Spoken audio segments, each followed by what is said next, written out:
Este programa contém dramatizações de eventos reais e material adulto que pode ser inadequado para alguns telespectadores.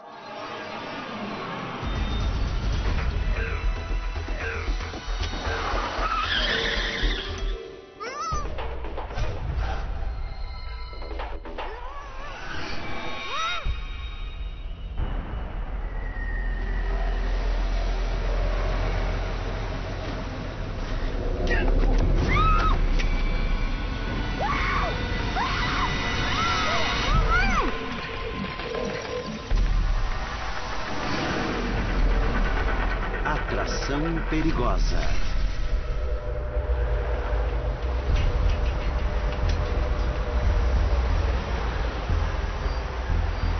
Os assassinos da minivan. Nas primeiras horas de 29 de setembro de 1997, a delegada do condado de Placer recebe uma ligação do serviço de emergência sobre uma jovem vagando por uma estrada interestadual em Auburn, na Califórnia. Ela disse que havia sido raptada e violentada. Ligaram para minha casa da central e pediram que eu fosse até o hospital. Emergência. A vítima estava trêmula. Ela estava em choque. Eu acho que estava muito aliviada por ter sobrevivido àquela provação. Ela conta o que aconteceu à polícia.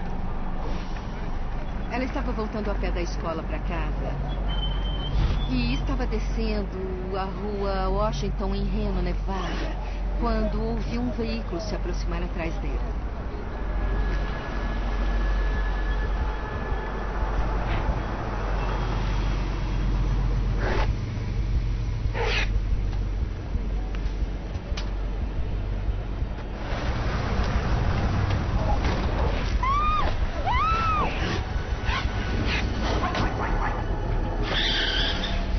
A vítima disse aos oficiais que uma mulher estava dirigindo a van e que um homem lhe deu instruções sobre como chegar à autoestrada. Ela não tinha certeza se essa mulher era ou não uma vítima, uma outra prisioneira. Ela tentou pedir socorro, obter algum apoio dessa mulher que estava dirigindo a van. Finalmente, a vítima percebeu que a mulher estava ajudando o homem no sequestro. Então, eles a levaram pelas montanhas até Auburn. Ao longo desse sequestro, ocorreram vários ataques sexuais contra essa mulher.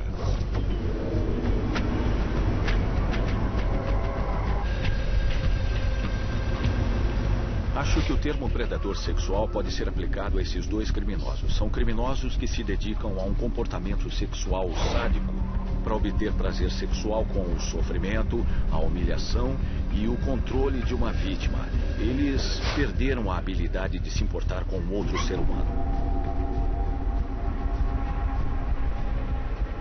Ela tentou se lembrar o máximo possível do rosto dele, para poder identificá-lo se sobrevivesse ao ataque. Depois de horas de abuso, o casal finalmente abandona a vítima em uma estrada deserta da Califórnia, mais de 140 quilômetros de onde ela havia sido raptada. A van parou por aqui, em algum lugar dessa área. A vítima já havia sido orientada a se vestir. Nesse momento, quando pararam a van, eles devolveram sua bolsa e sua mochila. Eles ainda alertaram a vítima a não andar sozinha à noite em Reno e disseram que teve muita sorte por ter sido levada por duas pessoas tão legais. Nessa hora, eles a deixaram sair da van. Disseram para ela olhar para o outro lado e contar até 20, então foram embora. A mulher caminha até a estrada principal, onde acena pedindo ajuda.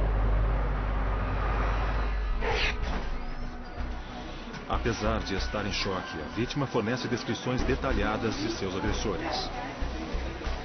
Ela prestou muita atenção em tudo o que acontecia, para se lembrar dos rostos que ela viu. Ela ouviu suas vozes, se lembrava dos cheiros. Quando o homem estava falando com a mulher suspeita, ele a chamou de Mickey. O perigo de duplas criminosas é que costumam fazer coisas mais violentas do que uma única pessoa faria. Eles se apoiam, se inspiram e reforçam mutuamente diferentes tipos de comportamentos perversos. Isso vai aumentando com o tempo porque eles validam a ideia do outro e acabam se envolvendo em atos de violência que seriam menos cruéis se fossem cometidos por uma pessoa. A polícia faz retratos falados e divulga um comunicado sobre os suspeitos e sua van. Como a vítima foi levada para outro estado, o FBI é avisado.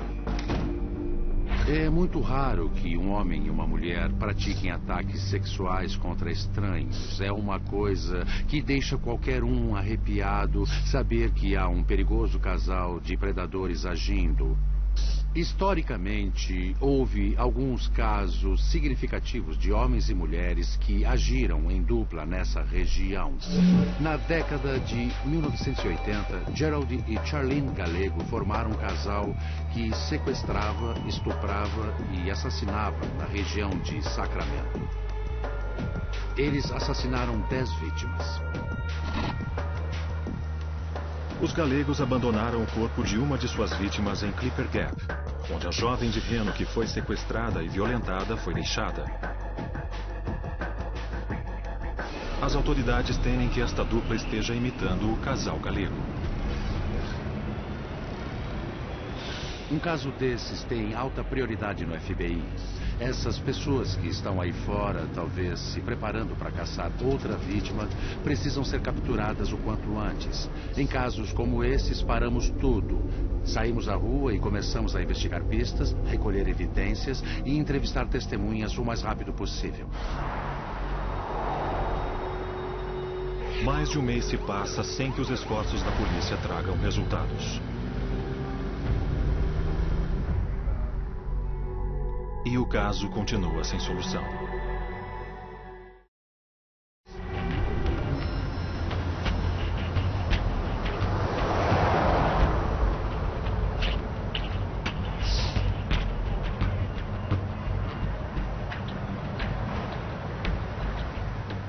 De novembro de 1997. É uma noite aborrecida de trabalho para Linda Marshall, de 17 anos, em Pleasanton, Califórnia.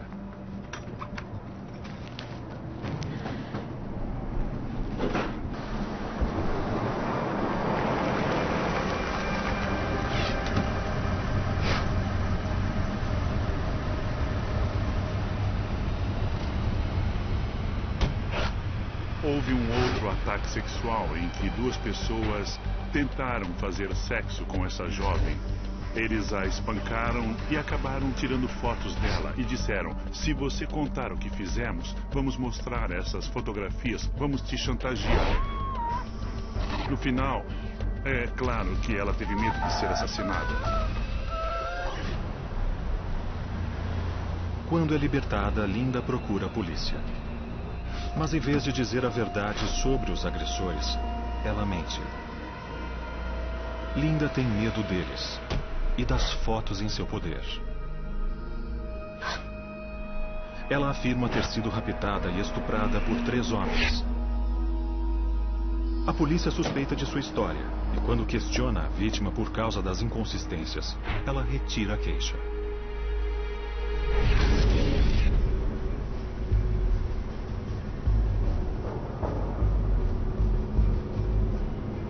Esses indivíduos tendem a aumentar a complexidade dos comportamentos que apresentam, às vezes procurando tipos mais extremos ou tipos diferentes de conduta para conseguir o mesmo grau de satisfação. Muitos deles, especialmente quando empregam violência extrema e sadismo, não conseguem parar sozinhos.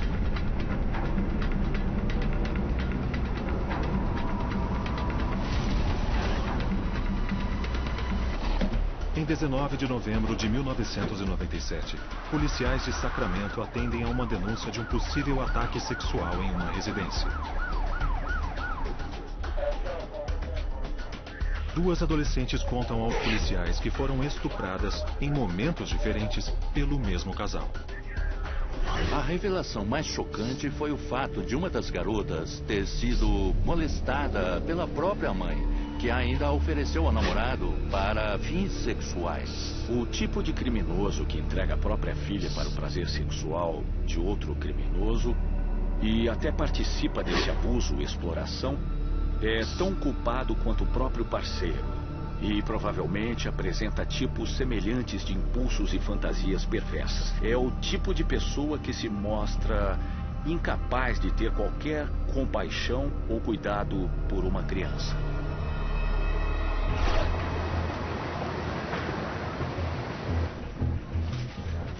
Mas a história ainda não terminou. As duas garotas contaram que haviam visto uma reportagem na TV algumas semanas antes sobre um sequestro perto de Reno. E as descrições do homem e da mulher suspeitos e também do veículo eram muito parecidas.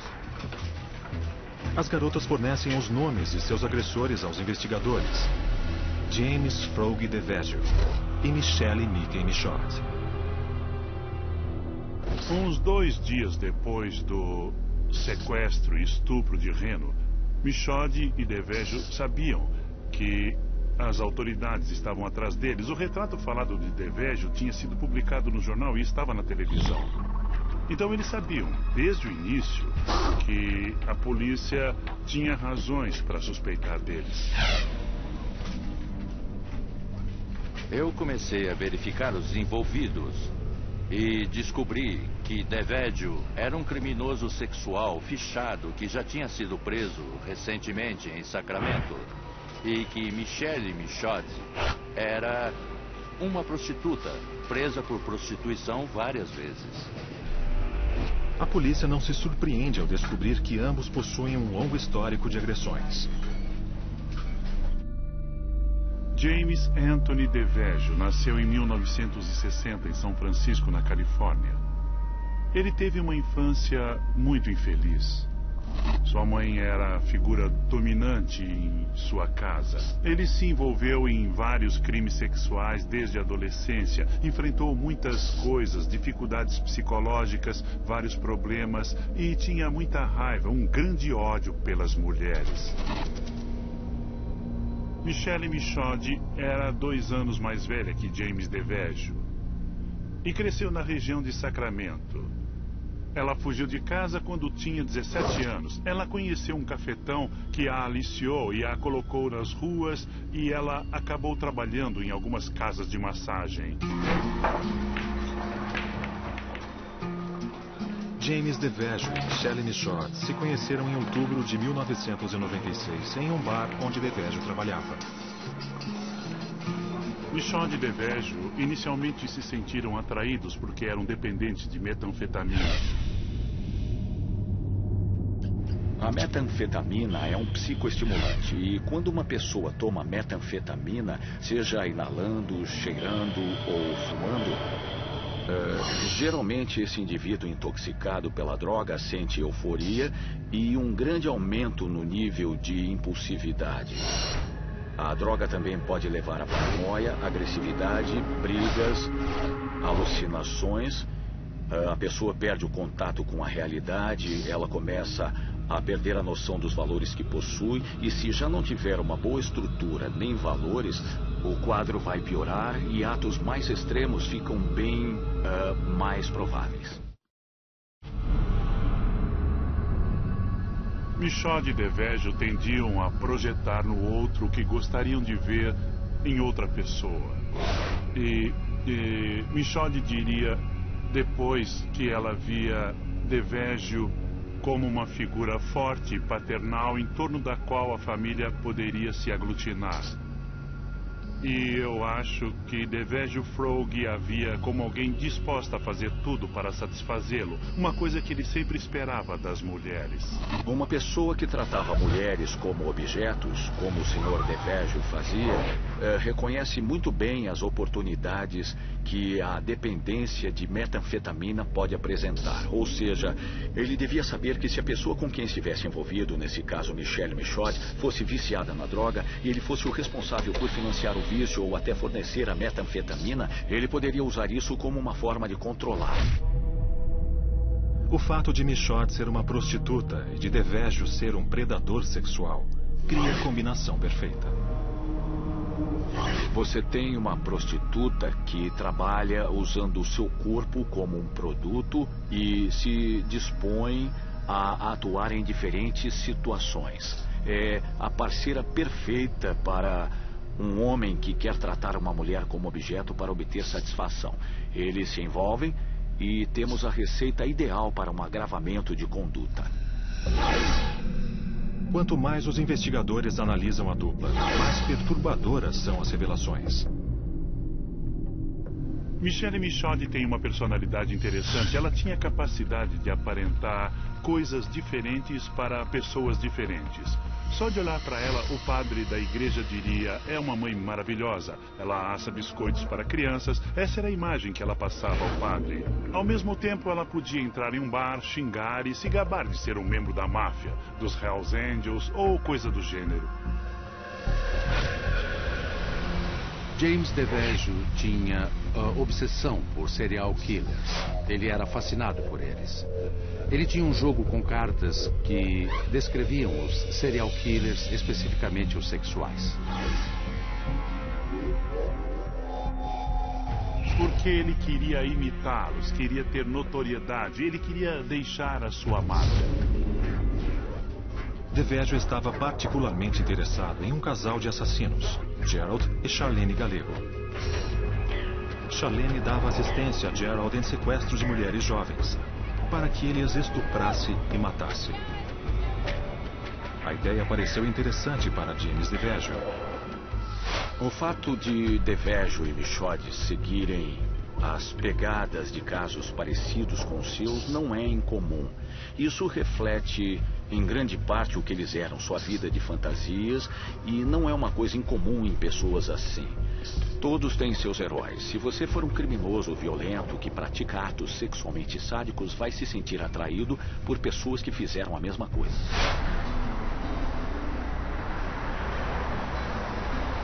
A filha de Michaud conta à polícia que os dois estão morando em uma minivan e estão fugindo da gangue de motociclistas de DeVegio. A gangue era Devil's Horsemen e acusou DeVegio de ter roubado um cofre com um dinheiro que pertencia ao clube. Então eles tomaram sua motocicleta e o expulsaram do clube.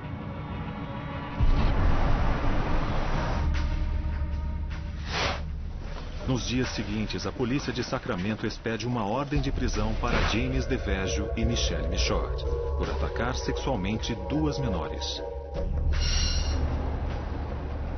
Eles também contatam as autoridades em Auburn.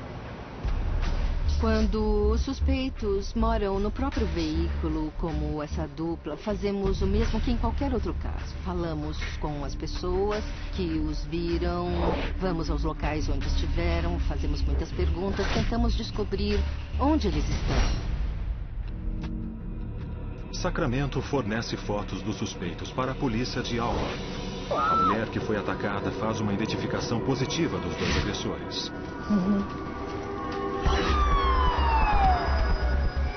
Começa a perseguição.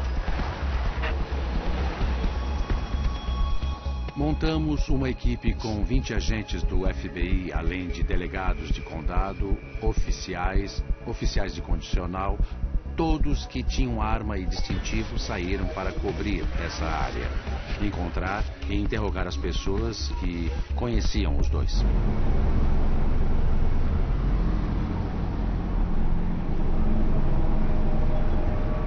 Enquanto a busca pelos predadores continua, James DeVegio e Michelle Michaud se hospedam em um hotel em Pleasanton, na Califórnia, em 25 de novembro de 1997. DeVegio conhece bem a região, onde frequentou a escola secundária. Pleasanton é tida como uma comunidade de classe média alta. A maior parte dos crimes que temos na cidade é roubo de propriedade ou crimes que não são muito violentos, 1 ou 2 homicídios por ano, no máximo. Eles vieram a Pleasanton algumas vezes e procuraram pessoas específicas que poderiam ser alvos fáceis de um sequestro. Devejo e Michaud são como qualquer criminoso que espreita suas vítimas. Eles procuram mulheres vulneráveis, procuram vítimas em situações que as tornem presas fáceis.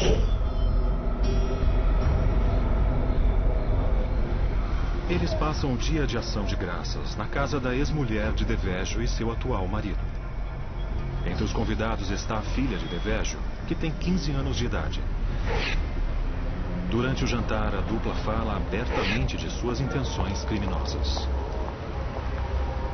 Os dois se apresentavam como serial killers, então eu acho que estavam basicamente se fortalecendo para cometer mais e mais crimes hediondos com o passar do tempo.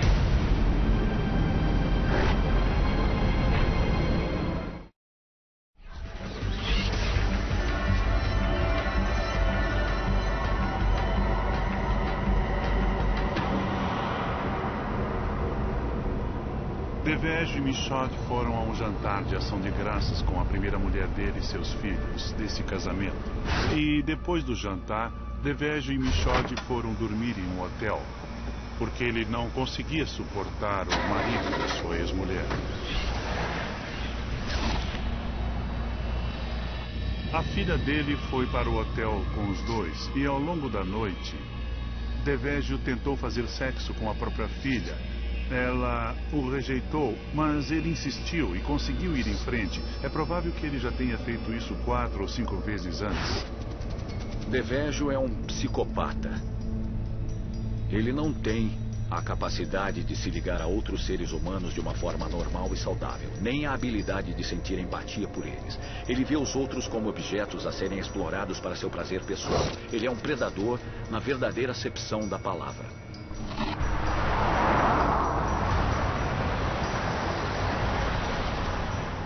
Devejo e Michaud desconhecem o tamanho da operação que está em seu encalço.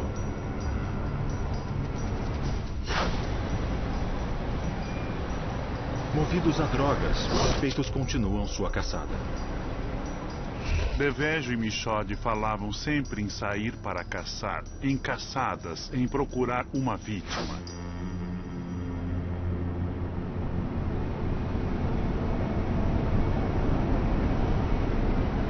Criminosos sexuais que apresentam esse tipo de conduta oportunista e predatória costumam escolher estranhos porque isso aumenta a distância entre eles e seus crimes. Mas as vítimas muitas vezes são escolhidas por disponibilidade e pela avaliação do criminoso da possibilidade de escapar impune do crime. As autoridades descobrem outro ataque de Michaud e Devejo, algum tempo depois do sequestro e estupro de Reno.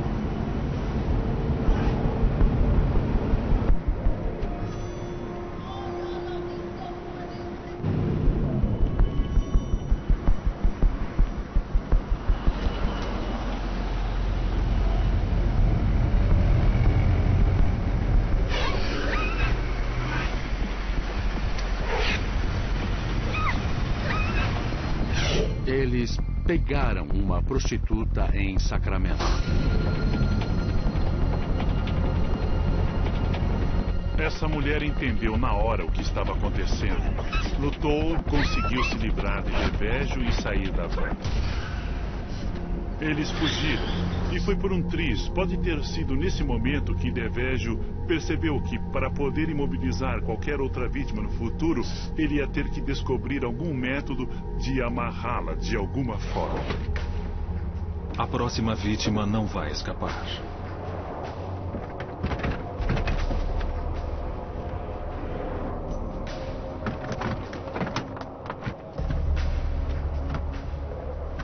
O modus operandi se desenvolve nesses casos. As coisas que eles costumam infligir às vítimas tendem a ser parecidas: humilhação, dominação, tortura. Mas a forma de captura, de evitar a prisão e de controlar suas vítimas, isso vai mudar em resposta a situações específicas em que eles escapam por um triz, por muito pouco. As pessoas são espertas e se adaptam.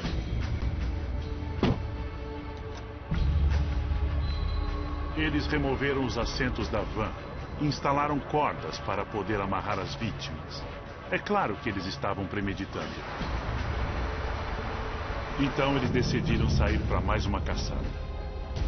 Mas a caçada tem seu preço. Durante esse período, eles não tinham dinheiro, certo? E Michelle Michaud recebia um benefício do governo. E precisava descontar um cheque no valor de $500. É claro que ela entregaria o dinheiro imediatamente para Devejo.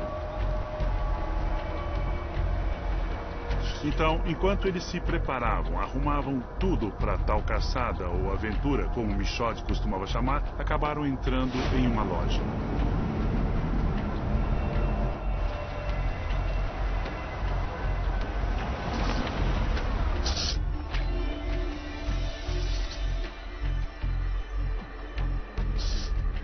Comprar uma mordaça.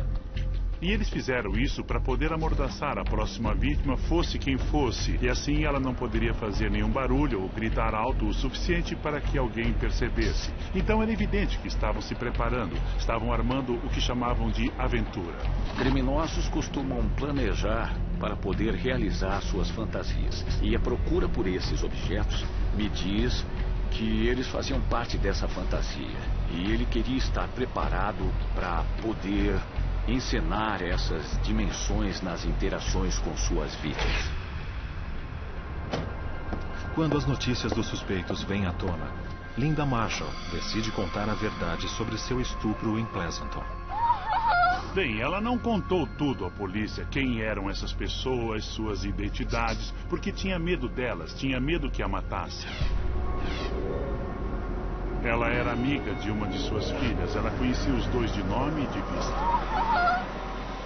As autoridades agora se perguntam se existem outras vítimas. Esse caso era incomum. Michelle Michaud e James Devejo não discriminavam suas vítimas. Eles atacavam os próprios membros da família, seus próprios filhos. Atacavam conhecidos. Escolheram uma prostituta e raptaram uma jovem estudante de Reno. Entra no carro! Atiravam em todas as direções.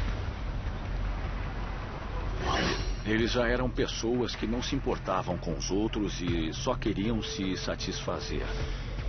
A dependência das drogas só os tornava muito mais impulsivos, mais instáveis, erráticos e imprevisíveis. E isso aumentava o risco de agirem de forma instável ou praticarem um ato violento. Nossas ordens de prisão vão para todas as jurisdições locais na região de Sacramento. Sei que o FBI divulgou informações, fotos dos dois, uma descrição do que aconteceu, uma descrição da van e o fato de que seu paradeiro era desconhecido até aquele momento. Como Devejo e Michaud se deslocam o tempo todo, a polícia não tem pistas. O casal retorna para a cidade de Pleasanton.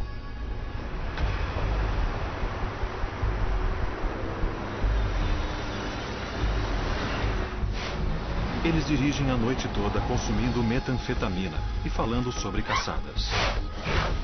Em algum momento, depois de fazer todos os preparativos para a caçada ou aventura, como Michaud a chamava, eles passaram por Pleasanton, onde ele tinha crescido.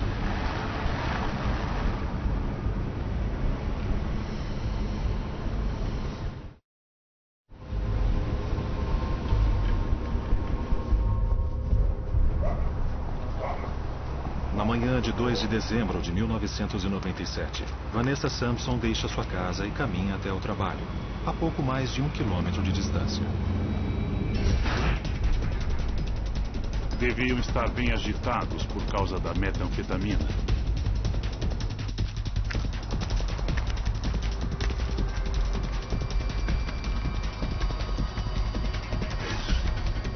Devejo estava alterado.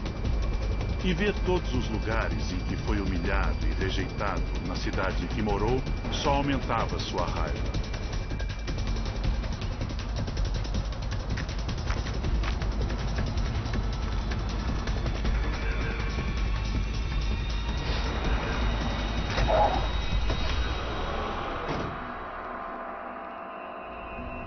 Vanessa era uma garota linda e cheia de vida. Tinha 22 anos e era a menina dos olhos de seu pai. Era a melhor amiga dele e sua parceira de pesca. Onde quer que fosse, ela iluminava o ambiente. Ela tinha um sorriso lindo. Era o xodó da família. Tinha uma irmã e também um irmão. Sua família era muito unida. Era uma garota maravilhosa.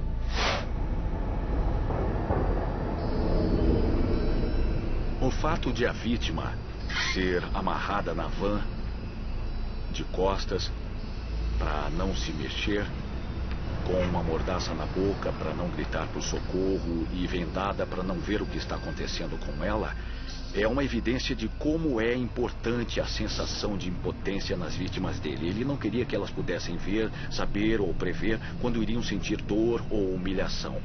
Esse é um exemplo de como sua necessidade de controlar e dominar era grande. Por volta do meio-dia, a polícia de Pleasanton recebe uma ligação da mãe de Vanessa Sampson comunicando seu desaparecimento. Mas Vanessa não está desaparecida há tempo suficiente para gerar um registro.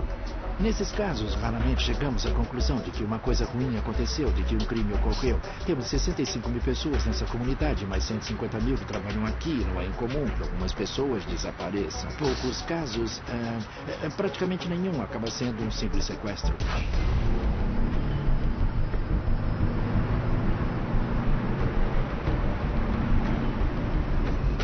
Michelle Michaud dirige para o norte, rumo a Sacramento, enquanto James DeVeggio repetidamente ataca Vanessa Sampson na parte de trás da van. Quase sem combustível, ela para em um posto de gasolina para abastecer, comprar comida e cigarros. A dupla desconta o cheque da pensão de Michaud em Sacramento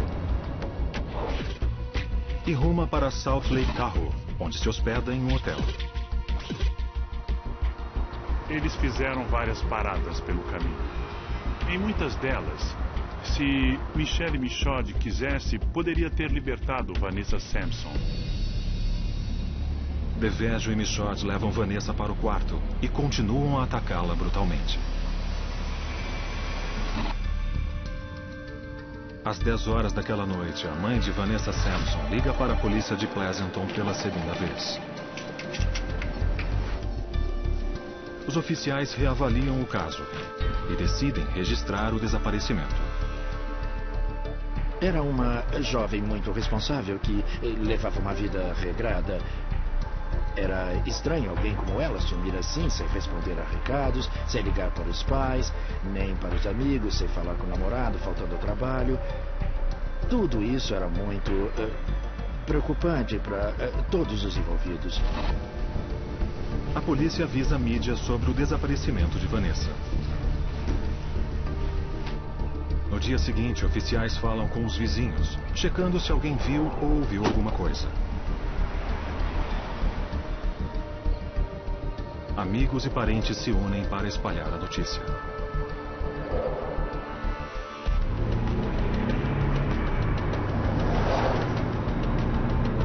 DeVeggio e Michaud pegam Vanessa e saem do hotel.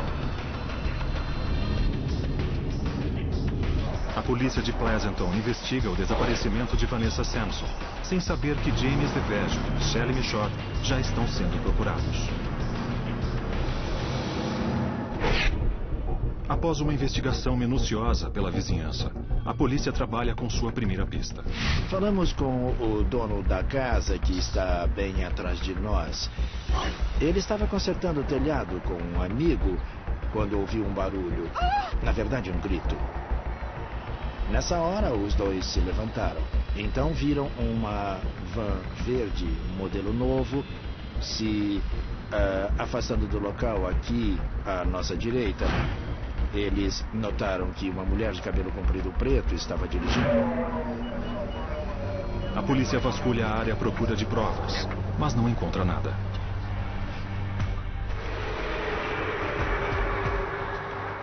Naquele mesmo dia, agentes federais e oficiais da polícia local de Reno e Sacramento continuam atrás de Michelle Michaud e James DeVeggio. Eles agora são procurados por sua ligação em 4 sequestros seguidos de estupro.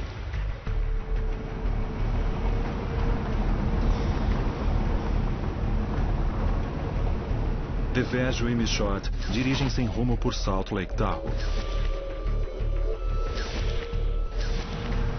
Decidem entrar em um hotel localizado diante da corte que Michelle deve se apresentar por emitir cheques sem fundo. O fato de pararem no meio de uma farra com drogas e dos crimes hediondos que praticaram não era inesperado. Eles estão no controle e sabem o que estão fazendo. Isso sugere que, apesar de todo o uso de drogas, apesar de todos os crimes horríveis que cometeram, eles sabem o que é certo ou errado. Eles não sabem, mas a polícia está chegando perto. Assim que nossos agentes se espalharam, descobriram que Michelle Michaud precisou vir a Lake Tahoe para comparecer ao tribunal. Então descobrimos que ela tinha que se apresentar no tribunal do condado de Douglas, do outro lado da rua de onde estávamos. Soubemos então que Michelle e James geralmente se hospedavam no hotel que fica na frente do tribunal. Viemos imediatamente para o Lakeside Inn e Cassino e pudemos confirmar que estavam hospedados aqui. 2 agentes foram verificar o cassino, já procurando os suspeitos, e acabaram encontrando James DeVegio. Eles o prenderam ali mesmo, no cassino. Capturar Michelle Michaud é mais complicado.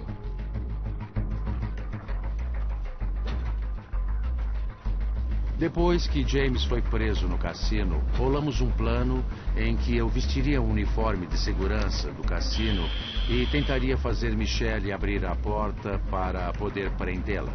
Então eu bati na porta e disse a Michelle que o James tinha desmaiado no cassino e estava chamando por ela.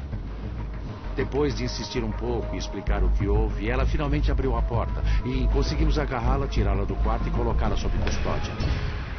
A van do casal é apreendida. Não há sinais de Vanessa Sampson. 2 meses após o início de sua onda de crimes, James DeVegio e Michelle Michaud são presos. Autoridades do FBI de Sacramento e de Alborn estão ansiosas para interrogar os suspeitos. Durante o tempo que passei com Michelle Michaud, eu a achei muito manipuladora. Ela estava disposta a contar o que havia acontecido. Ela bem que tentou, fez um esforço óbvio para tentar se proteger o máximo possível, mas falhou completamente. Estava muito claro para mim e para todo mundo que ela era uma cúmplice total, uma participante ativa em todos os aspectos dos eventos ligados à minha vítima e às outras vítimas. Michelle Michaud incrimina a si mesma e a DeVegio no caso do sequestro e estupro de Reno. E em seguida desmaia, em virtude da mistura de exaustão e abstinência de metanfetamina.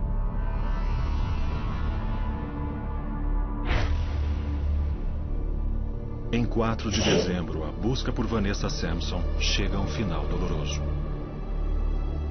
O corpo da Vanessa foi encontrado na neve em uma encosta na estrada por um caminhoneiro. Ele parou na beira da estrada e, quando olhou para baixo, 8 metros abaixo da encosta, Vanessa estava jogada na neve, como se fosse um saco de lixo. Foi terrível. A mãe da Vanessa rezou durante dias para que ela voltasse viva. E, quando ela foi achada, ficou grata por pelo menos ter o corpo da filha para fazer um funeral adequado.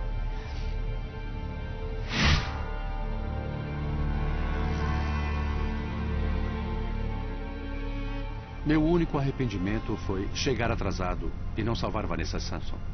Se houvesse como prender DeVegio e Michaud no dia anterior, talvez tivéssemos evitado a morte de Vanessa Sampson. James DeVegio e Michelle Michaud estão presos na penitenciária do condado de Douglas.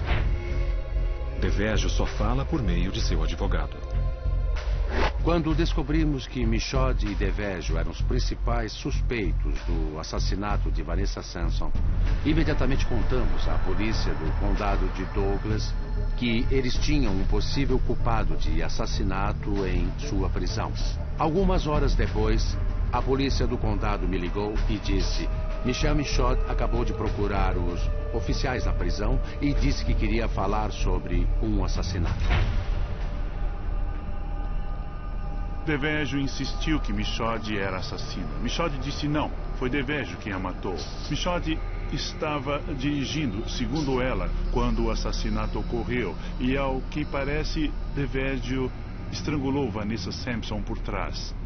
Ela parou a van, deu a volta pelo carro, abriu a porta e então Devejo fez com que ela colocasse as duas mãos na corda que estava ao redor do pescoço de Vanessa. Ele se virou para ela e disse: agora estamos ligados, ou seja, tinham feito aquilo juntos. Quando são presas, duplas criminosas geralmente entregam o parceiro. Na verdade, pela minha experiência, é um padrão comum porque eles começam a tentar salvar a própria pele. São pessoas egoístas e narcisistas. E a única coisa que realmente importa para eles são eles mesmos. É por isso que delatam o parceiro. Ele me obrigou a fazer, ela me obrigou a fazer e assim por diante. Não existe lealdade entre ladrões, e muito menos entre pessoas que estejam cometendo crimes terríveis e que enfrentam penas capitais por homicídio. Em 16 de novembro de 1998, como parte de um acordo, Michelle Michaud declara-se culpada perante um tribunal federal por encorajar e auxiliar o sequestro da vítima de Reno. Em seguida, testemunha contra James Devejo.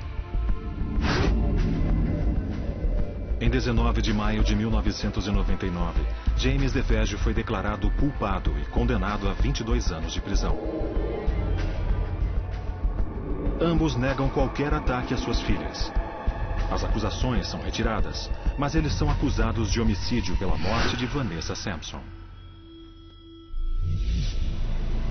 Tribunal do Condado de Alameda. Começa julgamento de casal acusado de assassinato e tortura sexual. Em maio de 2002, o júri declara James Devejo e Michelle Michaud culpados pelo homicídio em primeiro grau de Vanessa Sampson. Eles são condenados à morte. James Devejo é o que parece, é um estuprador, um predador, uma pessoa desprezível. E ele se tornou um predador ainda melhor com Michelle ao seu lado.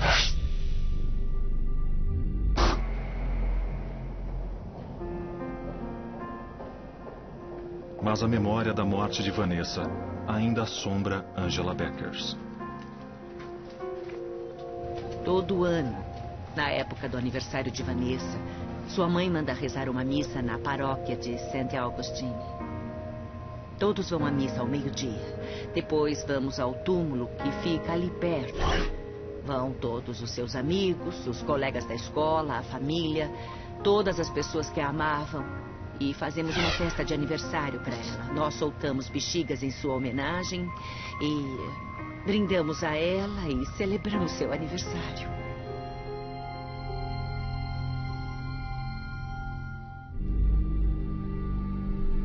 Versão brasileira Vox Mundi.